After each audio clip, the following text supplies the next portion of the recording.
أعوذ بالله السميع العليم من شر الشيطان اللعين الرجيم بسم الله الرحمن الرحيم الحمد لله القائل في محكم تنزيله لئن شكرتم لأزيدنكم ثم الصلاة والسلام على خير الورى وعلى آله وصحبه أجمعين صلاة تدوم ولا تزول. السلام عليكم ورحمة الله تعالى وبركاته. أمي تغنيني الله تعالى فيك أبو إبليس دغالين تورما كان سمي على لا كان سنسيني الله تعالى تقبل كماني كألا تنوكا على ولين مندو على من بي أفانينا القرآن سنمان كوننا كوني أني على بركة على با أنجيري ككيسي نما دلي الله تعالى فيه أكوكي أكا جونكي بركة محمد المصطفى على مي دانفو ناسون هرماي أني أصود سنمو أنا كصحابة نمو كأوفوكا ولين مندو أو فنو فني نما دالي مشرف لا تيفي جبرنا نيواتينا ماليكونو فغتاسي ماليكوكا أو دانا ولين مندو أني على بركة كنكا من سيجرا الإسلامية دمتون أنصارو فيه moti mara konana yuwaro sigida kono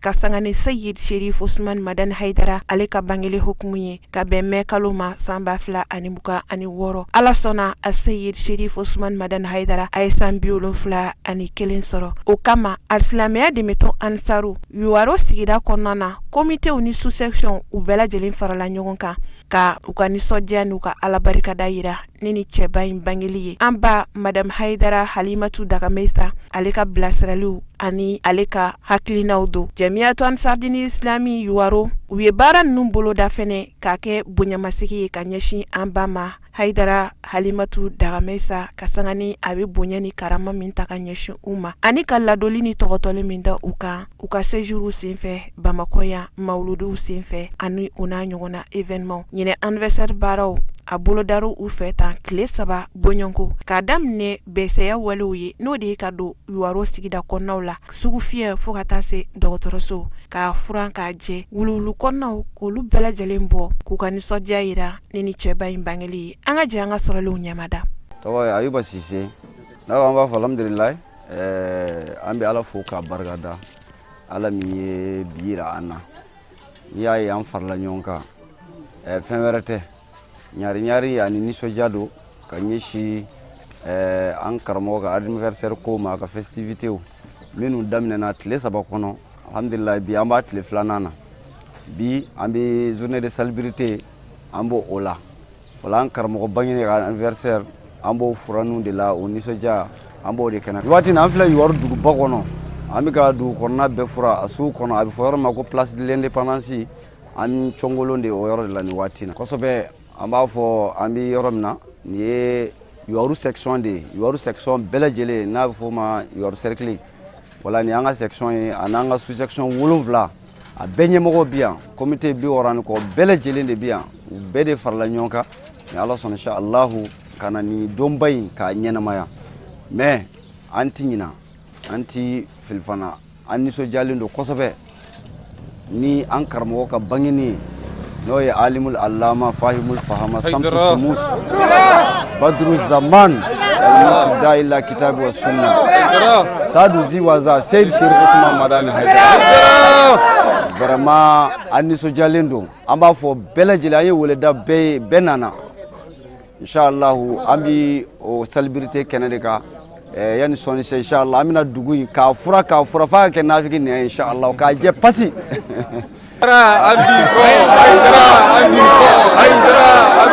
am sigime yuwaru yan sa wa nana sɔrɔ sugu furannen don a jɛlen don fana n'an ka karamɔgɔ bonya n'a a barika ye quoi a ka kalanden minnu bɛ yan vraiment u ye baara kɛ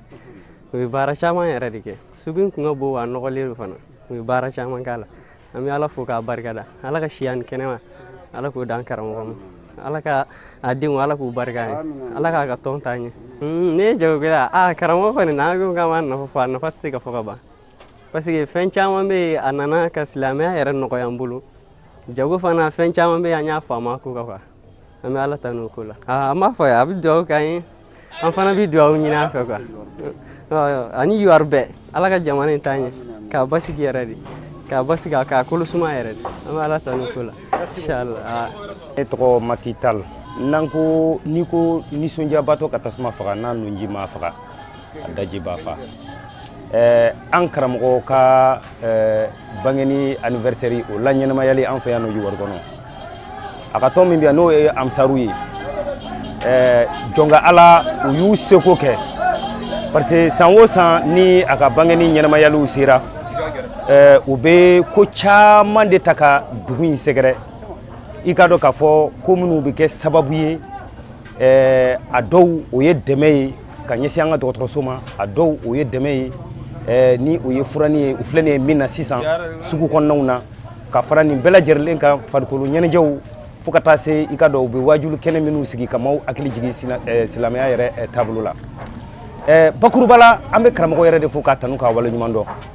bari bamananw bɛ kuma dɔ fɔ ko dolo tɛ falen dolo la kalo tɛ falen kalo la nka dolo ɲɛdumani ni ale bangera sigida kɔnɔ a b'i sago kɛ an karamɔgɔ ta in y'o de ye i ka dɔn k'a fɔ min bangelen filɛ nin ye dolo min don tɛgɛ tɛ se k'a datugu birifini tɛ se k'a datugu ala ka dolo bangelen de don o tuma karamɔgɔ an bɛ dugawu de k'a ye hali sisan nin nɔ ala k'a sɔn sijan ani kɛnɛya la yaasa i ka dɔn k'a fɔ tɔndenw olu yɛrɛ fana bɛ se ka caya cogo min ka ɲɔgɔn minɛ hakilisigi basigi ani lafiya kɔnɔna na an bɛ dugawu don fana kɛ ko yarabi ala ka an ka jamana in kɔsuma merci ne tɔgɔ ye Kumba Kampo n nakun tɛ baasi ye karamɔgɔ Hayidara Seydi Serif Usumani Madani Hayidara an karamɔgɔ ale ka bangeni de bɛna se an b'o nisɔndiya de la donc an bɔra an bɛ ka yɔrɔw furan ka yɔrɔw sanuya sisan an bɛ Yuwaru sugu kɔnɔ awɔ an bɛ Yuwaru sugu de kɔnɔ. Madame Tarawele Aminata Tarawele a nisɔndiyalen don an bɛ karamɔgɔ ka bangeni hukumu kɔnɔna na an bɛ Yuwaru sugu kɔnɔna na an ye Yuwaru sugu bɛɛ lajɛlen furan an nisɔndiyalen don an b'a deli ala fɛ san 71 caman bɛ ala bolo ala k'o yira an n'an karamɔgɔ la sijan ni kɛnɛya ni labanko ɲuman ala k'o nɔgɔya an n'an karamɔgɔ ye ala k'an yɛrɛ k'a ma kɔ mɔgɔ ɲuman a kɛra a ma ɲɛmɔgɔ ɲuman ala k'a ma kɔ mɔgɔ ɲuman vraiment aw nisɔndiyalen don Yuwaru kɔnɔna na a Seydi Serif Usumani Madani Hayidara. alhamdulillah rabbil alamin an bɛ ala fɔ ka barikada tuguni k'a fɔ ka barikada tuguni danti a ka foli la ka tila ka an ka sababu ɲuman fo a Seydi Serif Usumani Madani Hayidara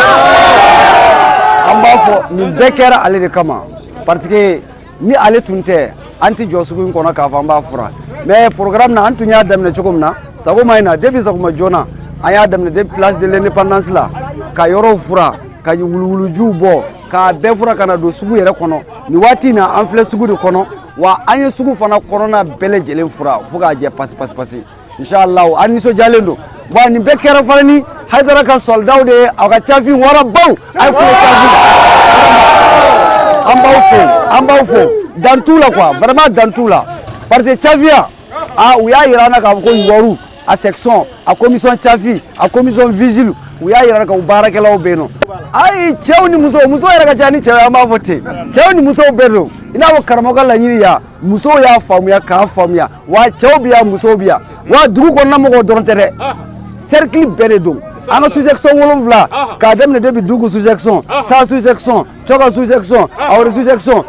Mayelburu sous-section Komana sous-section ka taa se Yuwaru sous-section ma sous-section 7 mɔgɔ bɛɛ lajɛlen de bɛ yan a bɛɛ dafalen bɛ yan u ko fo Yuwaru ka jɛ de k'a yɛrɛ karamɔgɔ ko an b'a ka baara la wa yɔrɔ nɔgɔlen man d'a ye wa an tɛ fɛ ka yɔrɔ nɔgɔlen tuguni inshallah bon sisan a ma ban an b'a fɔ an ka cɛ dɔw ye halisa baara ma ban ni ala sɔnna an bɛna bɔ yen sisan an bɛna taa dɔgɔtɔrɔso la CSRF an bɛna taa yɔrɔ fura yen nɔ ka tila ka jolidiw ki ka dɛmɛw fana kɛ ni ala sɔnna inshallah. Nin baara ninnu de kɔfɛ u y'u kunda dɔgɔtɔrɔso kan ka se ka taa jolidi baaraw boloda ani fo ka taa se banabaatɔ minnu ni ala ma nɔgɔya k'u ye ni ala ma garijɛgɛba di u ma ka musaka kɛrɛnkɛrɛn ka bila pharmacie kɔnɔna na u bɛ se k'u yɛrɛ dɛmɛ n'a ye cogo min na k'u ka furaw san ani an balaka minnu y'u yɛrɛ sɔrɔ ka bɛn ni mɛ kalo tile 12 ye ka don bolo ani lajalifɛn kɛrɛnkɛrɛnlen ta ka di u ma nin bɛɛ lajɛlen bɛ don an fa ani an karamɔgɔ Hadarat Janabi Seydi Serif Usumani Madani Hayidara ale ka bangeni nisɔndiya ɲaɲariw kɔnɔna na Yuwaru dɔgɔtɔrɔ ɲɛmaa ka fɔ la a waati a kɛra nisɔndiya ani ɲaɲari caman ye Yuwaru dɔgɔtɔrɔso kɔnɔna na. Ne tɔgɔ Dr Karim M Zerbo ne de ye médecin chef ye vraiment sɔgɔmada in na an tɛ se ka an ka dunan ninnu fo ka ban dunan minnu don ninnu ye dunan barakamaw de ye ne bɛ se k'a fɔ dunanw tɛ parce que ninnu ye ne sigiɲɔgɔnw de ye an bɛ ɲɔgɔn kan yan nɔ a mɛnna o ye nin baara in daminɛ a ka ca ni san caman ye an bɛ ni 12 mai sera u bɛna an fɛ yan nɔ hɛrɛ o hɛrɛ u b'a ɲini k'a lase an ma o don vraiment donc o de la n ko an tɛ se k'o fo ka ban n'i y'a lajɛ sɔgɔmada in na u nalen o ye an ka kuru kɔnɔna o y'a bɛɛ furan dɔgɔtɔrɔso o ye san o san n'u nana sɔgɔma o b'a daminɛ ka kuru kɔnɔna bɛɛ furan fɔlɔ n'o ye kuru kɔnɔna furan ka ban o bɛ na o se ye min ye u bɛ na ni u yɛrɛ ka musaka ye wari ye k'a bila pharmacie la donc banabaatɔ nana nin don in na ka na bɛn ni olu ka don ye donc i bɛ taa n'i ka ordonnance ye dɔrɔn fura bɛ d'i ma e bɛ furakɛli donc o y'i ka dɛmɛ dɔ ye dɛmɛ dɔ wɛrɛ fana ye jumɛn ye ɲinɛn dɔrɔn tɛ san o san n'u nana o bɛ taa maternité la jiginiso la muso jiginni kura ninnu ani denɲɛrɛninw u bɛ taa dubabu k'u ye o se ye min ye o b'o fana k'u ye o t'i dan o yɛrɛ dɔrɔn ma parce que problème dɔ bɛ an fɛ yan Yuwaru yan min b'an kamana gan kosɛbɛ an dɔgɔtɔrɔlakaw o ye jeliko ye o y'u ka spécialité de c'est pas o ti bi dɔrɔn ye parce que joliko la ne bɛ se k'a fɔ vraiment n b'u fo k'o wari ɲuman parce que chaque fois ni an kamana ganna bi yɛrɛ dɔrɔn tɛ dɛ an kuntigi an ka karamɔgɔkɛ Usumani Serifu Madani Hayidara ka denkuli o hukumu dɔrɔn tɛ o bɛɛ kɔfɛ n'a mako jɔr'u la dugu kɔnɔ n'an ka kuma ser'u ma dɔrɔn ko mɔgɔ b'an bolo yan nɔ a mako bɛ joli la n'a bɛ se k'an dɛmɛ tout de suite a joliko bɛ ɲɛnabɔ donc vraiment o de la n ko n tɛ se k'u fo ka ban quoi ni n ko n b'u fo o foli kan tɛ n bolo donc vraiment o ni ce u yɛrɛ ye bi o bɔra ka minnu kɛ sa a bɛɛ kɛra i yɛrɛ ɲɛna mɔgɔw filɛ nin aran na o bɛ ka joli de di labo kɔnɔna na an bɛ joli min na sisan a ka ca ni poste 10 ye sisan mɔgɔ caman de bɛ yen ce qui est sûr an bɛna poste min sɔrɔ bi a bɛ sɔn ka taa poste 40 poste 50 la vraiment an b'o fo an ka banabaatɔ minnu dalen m'an fɛ n'o ye u ka dubabu sɔrɔ ani u ka dɛmɛ sɔrɔ vraiment an b'o fo a bɛɛ la parce que bi musaka ko ka gɛlɛn caman bɛ yen nɔ ordonnance sanni ka gɛlɛn ni mɔgɔ nana ni wari ye k'a bila pharmacie la fo a ka taa vraiment an bɛ dubabu de kɛ a dabɔra an ka karamɔgɔkɛ Usumani Serifu Madani Hayidara ale min kama vraiment an bɛ dubabu kɛ an ni o bɛɛ ye dubabu minnu kɛra waleya minnu bɛɛ kɛra a ka kɛ hɛrɛ a ka ɲɛsin an ka karamɔgɔ ma a ka ɲɛsin an bɛɛ ma sijan kɛnɛya labanko ɲuman a k'a di an ni an ka karamɔgɔ bɛɛ ma san caman nin kɔfɛ an ka ɲɔgɔn sɔrɔ yan vraiment an ka nin waleya nin kɛ ka karamɔgɔ balolen to donc vraiment an bi profiter ninnu ka waleya in na an fana dɔgɔtɔrɔ Yuwaru dɔgɔtɔrɔ bɛɛ tɔgɔ la an bɛ dubabu kɛ karamɔgɔ ye vraiment ala k'a mɛn an kɔrɔ a bi fɛn o ŋaniya ɲumanya min b'a la k'a ɲɛsin jamana ma ala k'a sabati vraiment an kɔni an nimisi wasara k'a fɔ an nimisi wasara bi dɔrɔn tɛ dɛ an nimisi wasalen don Amsar association Amsardine de Yuwaru ka baaraw la an mako mana jɔ u la fɛn o fɛn na o b'an dɛmɛ bi jolidi a nafa tɛ fɔ ka ban an hakili la an yɛrɛ bɔra ɲɔgɔn fɛ an taara saliw kɔnɔna na an taara banabaatɔw lajɛ an taara muso dɔ dalen sɔrɔ ale bi a bɛ tile 3 bɔ joliko de tun b'a la an dɛsɛlen don ka joli sɔrɔ bi sababu la a ye joli caman sɔrɔ ale yɛrɛ bɛna utiliser fo ka tɔ to maa wɛrɛ caman bɛ se ka na o bɛna sɔrɔ yan nɔ donc an bɛ joli poste min sɔrɔ bi a bi nafa ale tɛ dɔn ka ban voilà k'a fara u ka dɛmɛ tɔ ninnu bɛɛ kan vraiment banabaatɔw bɛɛ k'u ka dubabu b'aw ye k'u bɛ dubabu ɲini aw fana fɛ k'u bɛ dubabu ɲini karamɔgɔ fɛ ko ala ka karamɔgɔ dɛmɛ hali bi ala ka karamɔgɔ mɛn an kɔrɔ vraiment laɲini minnu bɛ yen ala k'a bɛɛ sabati k'aw ni ce an ni baraji Yuwaru dɔgɔtɔrɔw bɛɛ tɔgɔ la vraiment an b'aw bɛɛ fo voilà merci beaucoup. Ne tɔgɔ ye Amadu Mayiga. Ok, ne de Yuwaru dɔgɔtɔrɔsoba major ye voilà i n'a fɔ an ɲɛmɔgɔ y'a fɔ cogo min na jama min nana an ka sɔgɔmada na o ye Amsar tɔnsigi mɔgɔw de ye Amsardine international c'est ça non voilà donc Amsar mɔgɔw de nana an sɔgɔmada foli kɛ sɔgɔmada in na comme d'habitude u bɛ to k'a kɛ donc depuis a ka ca ni san caman ye san o san 12 mai hukumu kɔnɔna na donc u bɛna an fɛ yen donc n'u nana an fɛ yen u bɛna foli yɛrɛ yɛrɛ de la parce que n'i nana foli kɛ i nana hɛrɛ kɛ mɔgɔ ye san o san n'u nana u bɛna mɔgɔw fo u bɛna banabaatɔw fo u bɛ activités fana kɛ i n'a fɔ assainissement ka yɔrɔ saniya fɔlɔ donc fɛn fɔlɔ min u b'a kɛ sɔgɔma n'u nana u bɛ yɔrɔ saniya dɔgɔtɔrɔso kuru kɔnɔna bɛ u b'a saniya u bɛ na ni jama ye fana min bɛ joli di min bɛ parce que joliko dɛsɛ bɛ fan bɛɛ bon ya alhamdulillah nulu koni bien joli ko dese ko madele ka on koni soro mais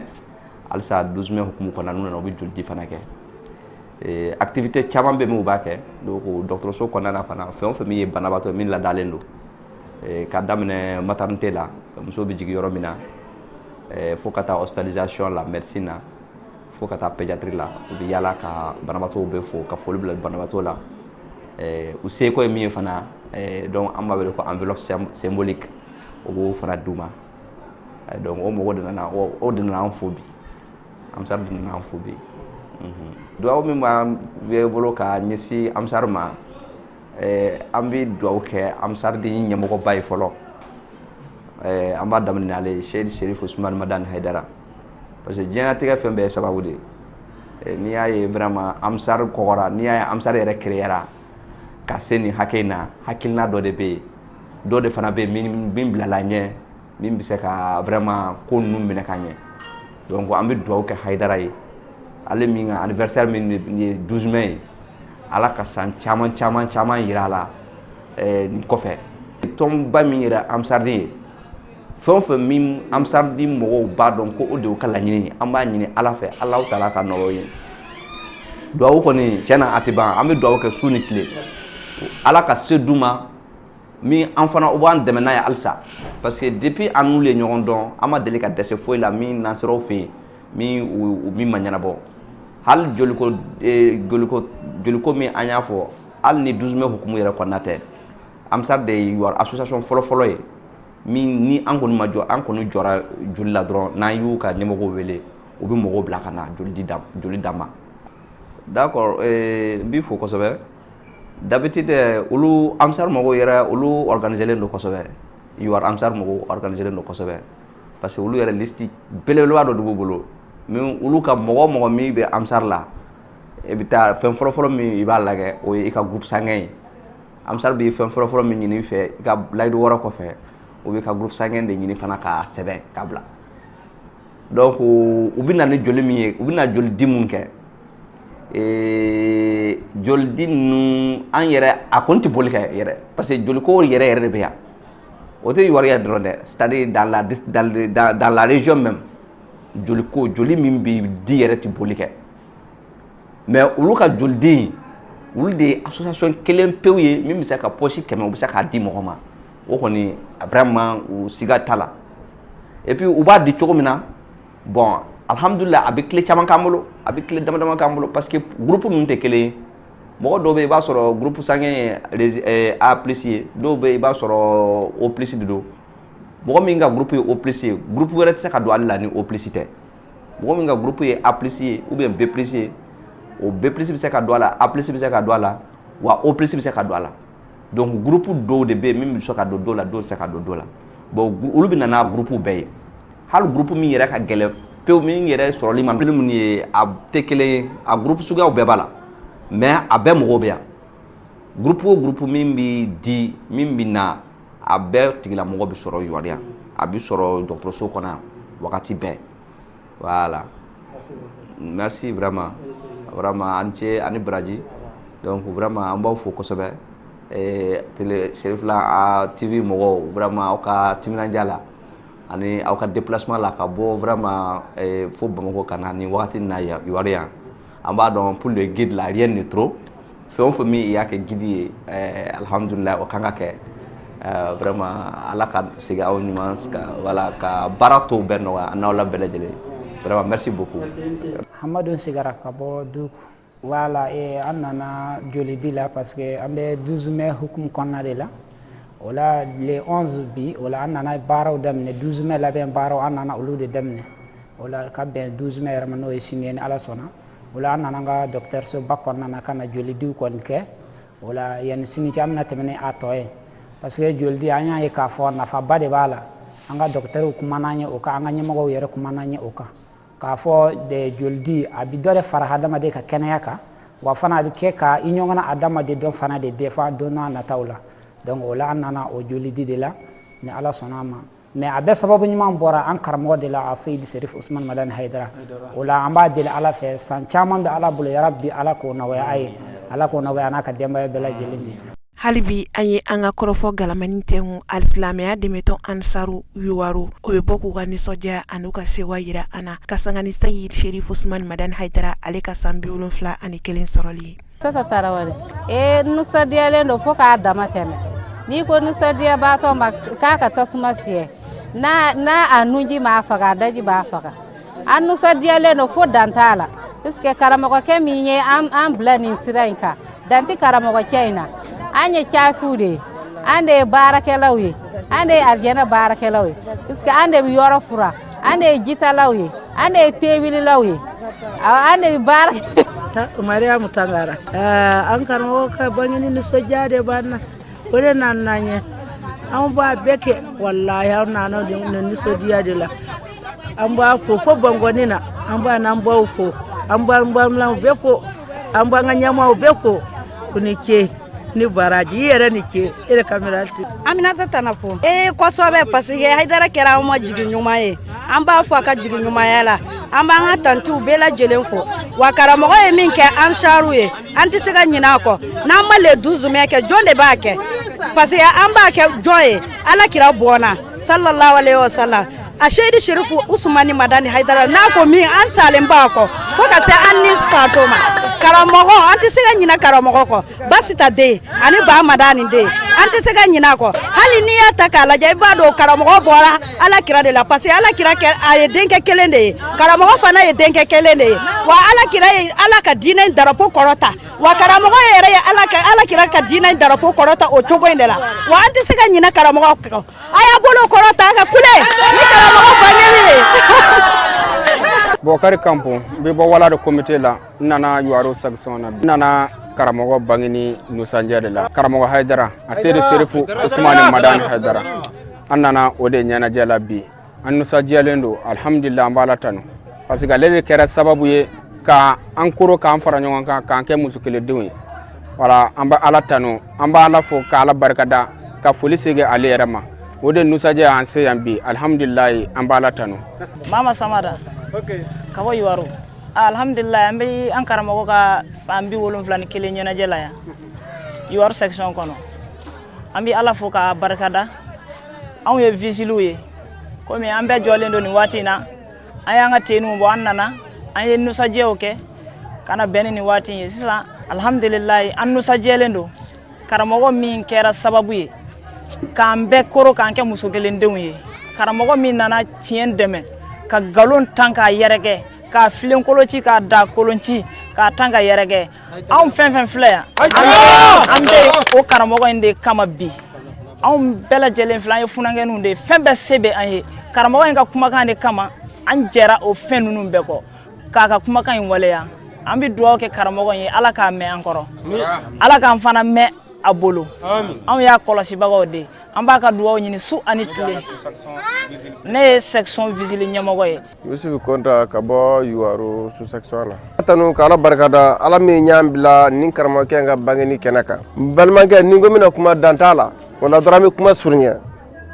k'a yira k'a f'u ye nisɔndiya banna fɔ danti min na n balima an bɛ fɛ ka kuma karamɔgɔkɛ in tɔgɔ la Ba Madani den Basita den Amaninkaw ka waraba Yuwarukaw ka waraba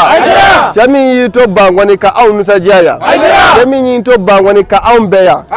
balimakɛ kuma bɛ fɛ ka jɛnya an bɛ e yɛrɛ fo k'i wale ɲuman dɔn Ala ka hɛrɛ k'a ye.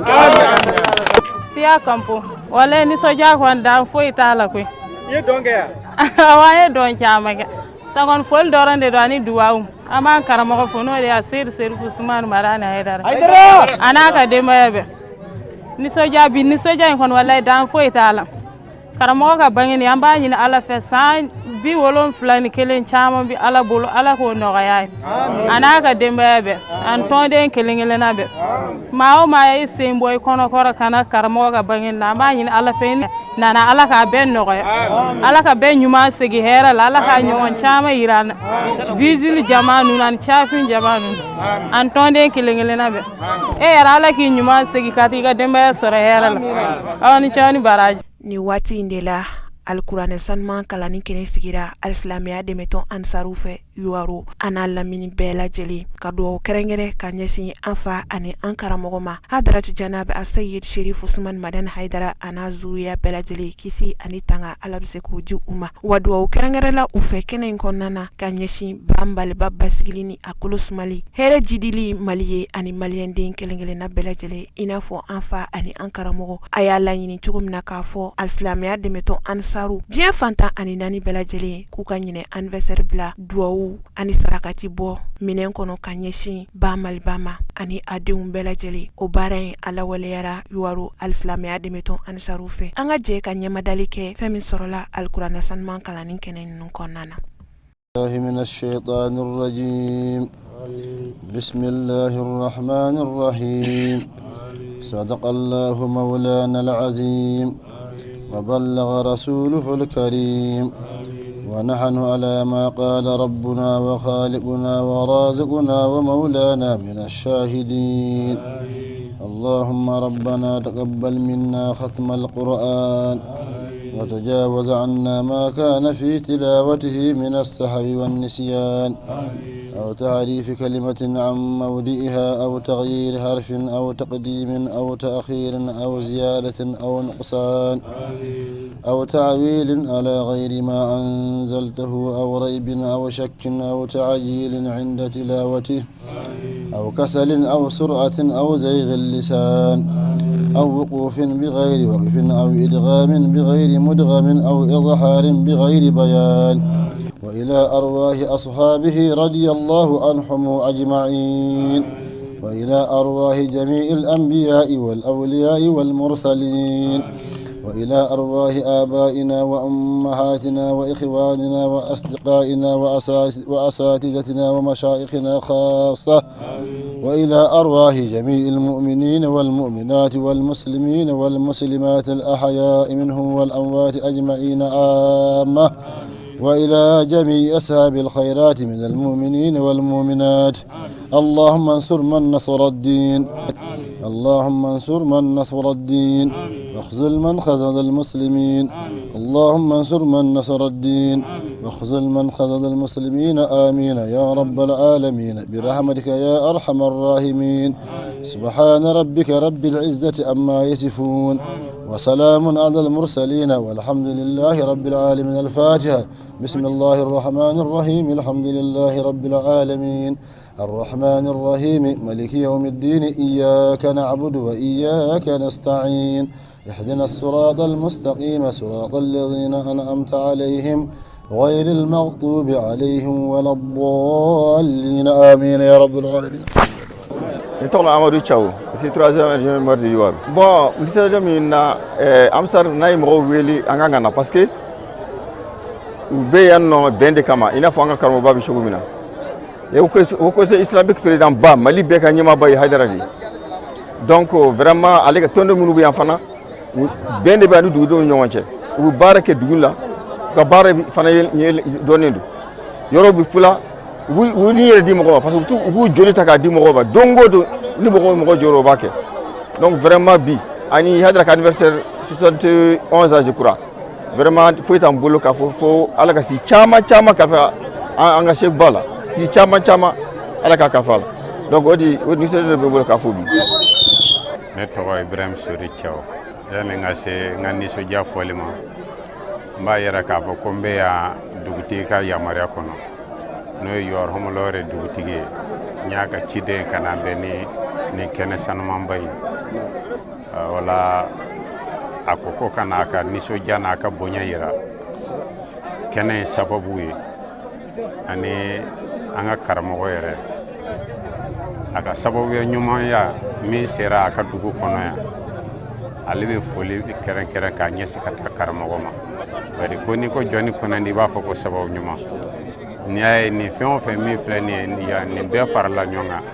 ala ni karamo sababu de wala ka be fuli keren ka nyashama ko ni ye sa bi wolum fle ni kelena mi anyogon chama be Allah taala bolo dugti ka cikando ko abi ala del ala ka nyogon chama yira alena ni islamo bela jelena ala ko domen wala ambe fuli bla na babe fion fe mi bora ka so herela kana herela dugutigi ko k'a bɛ Ala deli a bɛɛ ka se ka segin ka taa a ka denbaya la hɛrɛ la Ala ka kisi ni tanga kɛ Ala ka jamana basigi Ala ka na ni bɛn ni kelenya ye jamana kɔnɔ Ala ka jamanadenw kan bɛn Ala k'an kan yɛrɛ fɛ k'an kan ka jamana fɛ Ala k'an kɛ diinɛ jɔbagaw ye k'an kɛ diinɛ sabatibagaw ye Ala ka duwawu minɛ an cɛ ni baraji Mariam Samka ka bɔ Yuwaru alhamdulillah tanu bɛ Ala ye wale ɲuman dɔn bɛ Ala ye Ala sɔnna ka bi don yira an na Ala k'a ɲɔgɔn caman yira an na an bɛ duwawu k'an ka karamɔgɔ ye a Sek Serifu Usumani Madani Haidara si ni kɛnɛ laban ko ɲuman Ala k'a d'a ma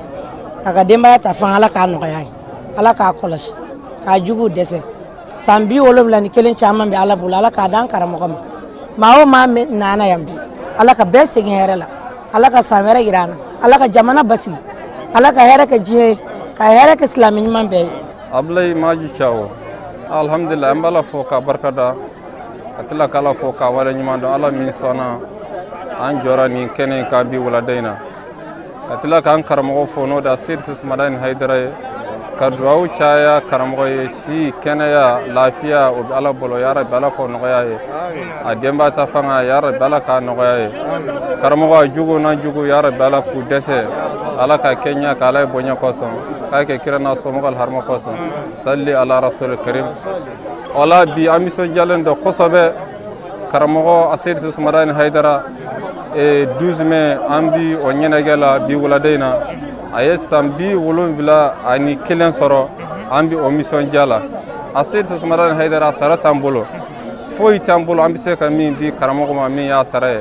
aw yɛrɛ ɲɛ b'a la an taara dɔgɔtɔrɔso la ka taa joli di mɔgɔw nisɔndiyara an ye yɔrɔw fura ka tila k'a laban ni kuranɛ kalanba ye bi wulada in na yan yɔrɔ in na wala bɛɛ de nisɔndiyara dugu bɛɛ de nana fan bɛɛ de fara jama la wala an nisɔndiyara kosɛbɛ o baara in an y'a kɛ tile 3 ɲɔgɔnna kɔnɔ an y'a daminɛ ni furakɛli ye n'o de ye furali ye n'o de ye ka taa sugu fura an tilal'o la an taara dɔgɔtɔrɔso la ka taa joli di ka dɔgɔtɔrɔso yɛrɛ fura bon an bɔra la sisan an nana i n'a fɔ kuranɛ kalan na bi wulada in na an bɛ o kɛnɛ de kan ten inshallah ni Ala ka diɲɛ ye bon an bɛ naabaw fo k'u wale ɲuman dɔn an ka section sous section 7 comité caman o bɛɛ de ye kɛnɛ sɔrɔ bi wulada in na wala n'i ye jateminɛ dɔ kɛ i b'a ye k'a fɔ sous section 7 a bɛɛ ye kɛnɛ sɔrɔ comité dɔ bɛ yen nɔ u nana ni mɔgɔ 30 ye comité kelen dɔrɔn ala an b'u fo k'u wale ɲuman dɔn dugu fana an bɛ se k'a fɔ dugu bɛɛ de nana an bɛ se k'a fɔ dugu bɛɛ de nana alimamiw nana dugutigiw nana maires nana jeunesse nana dugu bɛɛ de nana vraiment an nisɔndiyara kosɛbɛ bi wulada in na o folikan de b'an bolo ka ɲɛsin naabaw ma u nana hɛrɛ la ya Rabbi Ala k'o segi hɛrɛ la Ala ka kɛ ka Ala ye bonya kosɔn salli ala rasul karim k'Ala Amadu Konta alhamdulillahi rabbil alamin an b'Ala fo k'a wale ɲuman dɔn ka Ala barikada bi wula in na 12 mai 2026 an bɛ Ala tanu k'a wale ɲuman dɔn an karamɔgɔ Seydi Serifu Usumani Madani Haidara Ala sɔnna bi a si ye san 70 ani san 1 sɔrɔ a yɛrɛ ka laɲini n'a ka yamaruya kan kɔnɔna na k'a fɔ ko Mali kɔnɔna na an bɛɛ ka jɛ ka fara ɲɔgɔn kan 12 mai ɲinɛ ka anniversaire kɛ ni duwawu kalan ye an bɛ o duwawu kalan kɛnɛ de kan karamɔgɔ min nana ka na jamakulu fara ɲɔgɔn kan minnu tɛ siya kelen ye jamu kelenw tɛ wa bɔyɔrɔ kelenw tɛ bi nusajaba de bi an na ni nin duwawu kalanba ye bi wula in na an farala ɲɔgɔn kan alhamdulilayi ka kuranɛ kalan ka dalal khairati kalan k'o kɛ duwawu don ye k'o ɲɛsin an ka jamana yɛrɛ ma ani an karamɔgɔ yɛrɛ ma Seydi Serifu Usumani Madani Haidara n'a ka denba ya bi Ala k'u kɔlɔsi bi an bi o de kɛnɛ kan bi inshallah ne tɔgɔ ye Daramani ne jamu ye ko Tarawele bon a bɛ se ka serika min sɔrɔ n bolo karamɔgɔ ka 12 mai hukumu kɔnɔna na o ye serika min ye kɛnɛkanko de don karamɔgɔ ka 12 mai hukumu kɔnɔna na a ye min ɲɛ an kɔni ye an kun bɛ seli dɔ ni waati dama dama dɔw de ye an fɛ Yuwaru yan fɔlɔ seliba ye kelen ye selinjinɛ ye kelen ye mawuludu ye kelen ye laylatul kadiri ye kelen ye mais anw k'a dɔn dɔ wɛrɛ bɛ yen tun k'a kɛ nisɔndiya ko ye cɛ ni muso denmisɛnnin ni maakɔrɔba Yuwaru sarati kɔnɔ a kɛra 12 mai ye a kɛra 12 mai ye bari 12 mai in sera Yuwaru kɔnɔ yan ba kɔni ba ɲɛ bɛɛ bɛ bɔ a kalama ko fɛn dɔ bɛ yen k'o ye nisɔndiya ko ye jɔnni kosɔn karamɔgɔ kɔsɔn an bɛ tila ka dɔrɔ min d'a kan a kɛra anw ma ni misali ye anw b'a mɛn de ko cɛba dɔw tɛmɛna olu b'u nin kɛ ka faso kuma bɔ anw y'a fɔlɔ ye ale de la ko amsa bɛ diɲɛ yɔrɔ o yɔrɔ dusumɛ bɛ fêter ne kama mun na ko n bangera a la kɔsɔn ne ka ɲina nisɔndiya n y'a kɛ ka faso kuma bɔ nin y'a siɲɛ fɔlɔ ye k'o ye o kuma karamɔgɔ a ka sara tɛ anw bolo a sara bɛ Ala de bolo Ala k'an n'a sara anw farala ɲɔgɔn kan ye sisan anw si tɛ dugu kelen ye wa an si tɛ siya kelen ye kabini ko in daminɛ don tile 3 fo tile 4 maa si ma bɔ yen maa min kɔni tɛ n tɛ yafa bi hali siya kelen o ye jumɛn ye Amsar ɲɛmɔgɔ minnu bɛ yan u ye karamɔgɔ ka kumakan de lamɛn ka baara kɛ n'a nɛnkun ye anw b'a seereya n b'a fɔ karamɔgɔ ye ne tɛ yɔrɔ wɛrɛ Amsaru dɔn dɛ ne tɛ yɔrɔ wɛrɛ Amsaru dɔn dɛ mais yɔrɔ Amsaru n b'a kɛ a seere ye karamɔgɔ u y'i ka kumakan lamɛn u ye baara kɛ n'i dala nɛnkun ye u ye baara kɛ n'i ka ŋaniya ye ne bɛ k'o seere ye yɔrɔ kɔnɔ yan bari ka d'a kan fɛn o fɛn an b'a mankutu mɛn ko Amsaru b'a kɛ yɔrɔ wɛrɛw tɛ dɛ an ye min mɛn e karamɔgɔ nɛnkun kan ko ne de ko a y'a kɛ tan Ala kelen bɛ jɛngɛ u bolo yɔrɔ yan Ala kelen bɛ jɛngɛ u bolo yɔrɔ kɔnɔ yan u bɛ ɲɔgɔn nɔbɔ diɲɛ fɛn bɛɛ la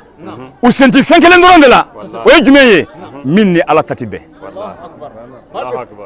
u t'o la dɛ mais fɛn o fɛn ni Ala ta bɛ bɛn ni e karamɔgɔ de n b'o tan hali n'u ka nafolo bɛ bɛn a ma walahi n bɛ k'a seere diɲɛ lahara u y'a bɛ kɛ yɔrɔ yan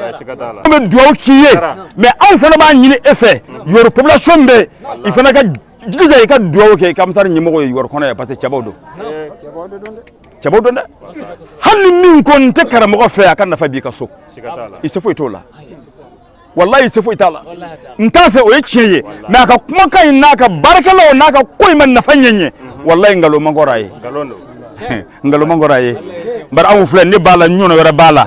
anw k'a dɔn ja muso b'i ka diinɛ kala anw k'a dɔn ja maa bɛ kala k'i to i ka so anw k'a dɔn maa bɛ Ala sɔrɔ k'i to i ka so anw k'a dɔn maa bɛ kala ka sɔrɔ i ma bɔ anw k'a dɔn balo bɛ taama anw k'a dɔn sinjiya bɛ taama anw k'a dɔn maa bɛ ka kumakan bɛ labato anw k'a dɔn maa bɛ ye fɛn dɔ ye min ni maa kan ka sɔn a kumakan ma Amsar de y'a cɛ fɔlɔ ye